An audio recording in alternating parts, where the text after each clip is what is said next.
Hey guys, for today's video, samahan niyo naman kami sa paglalagalag namin sa bundok. Yan. Makikita niyo, nandito na kami.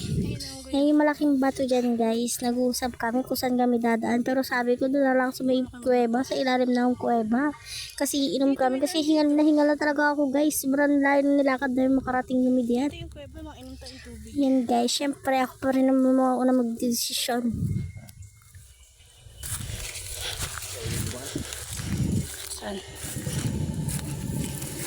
Ayan, sobrang hingal talaga ako dyan guys. Pasensya na kayo sa aking kasi talagang hinahabol ko na yung hininga ko sa sobrang layo ng nilakad namin. Bato yan. Yan guys, yung malaking bato. Mapapansin nyo. Bato. Yan, kapasok na kami dyan sa parang kuweba. Putol yung bid na yan, pero gagawan ko pa rin ng video sa video. Ano daw? Gagawa pa ako ng isa pang video. Ayan yung kuweba.